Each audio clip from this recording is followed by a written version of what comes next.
Briefly, I want to refresh our minds on why scientific dialogue matters and when it does not.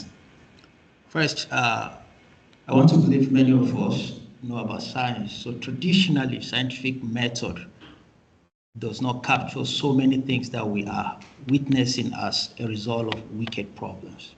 The climate change, the pandemic, because the traditional scientific method centers on observation, research area, hypothesis, and then how do we understand and incorporate background research. But with climate change, with COVID-19 and a lot of issues, we discovered that it doesn't hold again. Now, the Kuhn cycle, those of us who are familiar with Thomas Kuhn's book, The Structure of Scientific Revolution, he talked about the cycle where we have the pre-science, the normal science, the paradigm change, the modern drift, and the modern crisis or modern revolution. And Thomas Kuhn said that whenever a theory is defeated or whenever we have an issue that makes a particular theory inactive or inadequate, it means that theory needs to be replaced. So with climate change, with COVID-19, and with the wicked problem, we discovered that we need a change of thinking. We need to begin to think in a different direction because the traditional scientific methodology no longer holds. Then we had, at the pre-science era of Thomas Kuhn, we have what we call the environmentalism, the rise of environmentalism. But is that a science or is that a pseudoscience? Because environmentalism finds itself in the pre-science steps to the Kuhn cycle, but it lacks a valid paradigm for solving the central problem of sustainability. So we hope that in this conference, we'll be able to find a way to co-create science. How can we legitimize diverse perspective? How can we legitimize voices of the lay people on the streets? Now, we have what we call the Risk Society of Ulrich Beck, which talk about the emerging risks of the 21st century. Now, the Risk Society is an organized society that centers on anticipating risks that we have created by ourselves. So we attempt to control structures or risks through both personal and institutional risk assessment. The only thing that is valid in the Risk Society is the fact that we know nothing. Because whatever we hold very dear to us, whatever we hold very sacred, with the wicked problem, those things no longer hold. So we are already living in a risk society. What do we do and how can we co-create science? How can we make meaning of science in a world that doesn't make meaning? Now, this is the biggest risk we have for the next 10 years, according to the current risk index. We have at 23% the state-based armed conflict and the extreme weather event at 14%.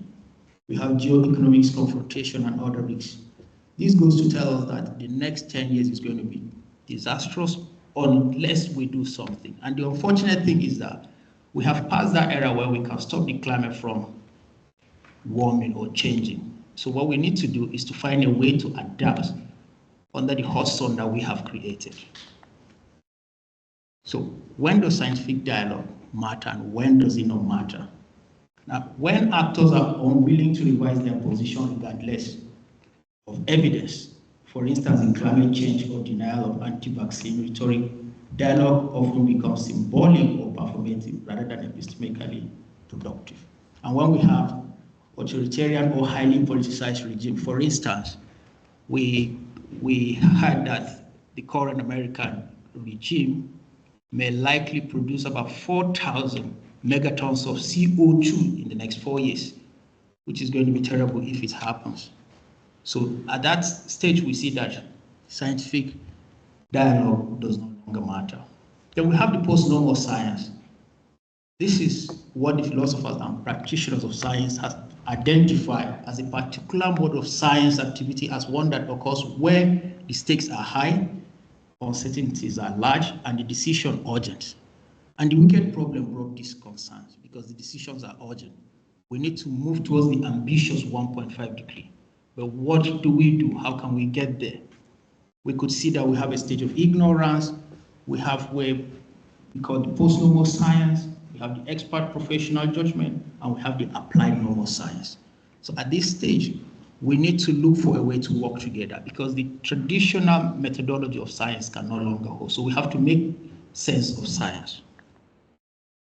Dialogue at the end of science. Now, what we need to understand is that with the COVID-19 crisis, with climate crisis, science itself is said to be dead. But then how can we resurrect science? And is that the end? The death of science does not mean that science can no longer hold, but just that we need to find a better way to demystify science. We need to find a better way to talk about science together. How can we make citizen science better? How can post-normal science make us understand the crisis better? And how can we get people coming from different backgrounds working together? Now, I try to bring up an idea in African tradition because I come from Africa and then I come from analytic tradition of philosophy. Now, the philosopher Wittgenstein says, when language goes on holiday, philosophers go on strike.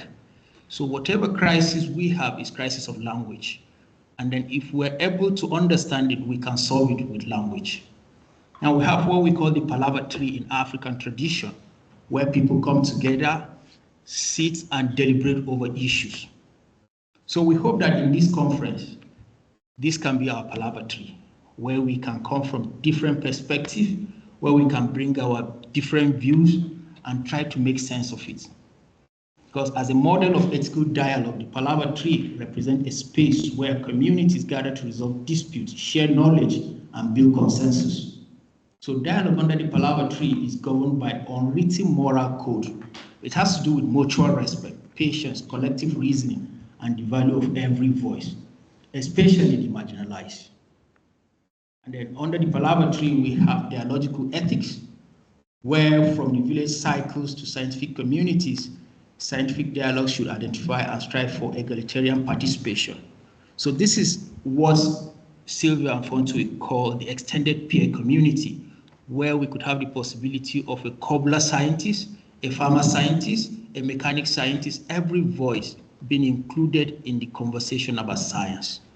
So we hope that in this conference, we'll be able to sit together, respect every other person's view, and at the end, be able to co-create meaningful science that will be able to tackle the wicked problem we are facing. Thank you very much.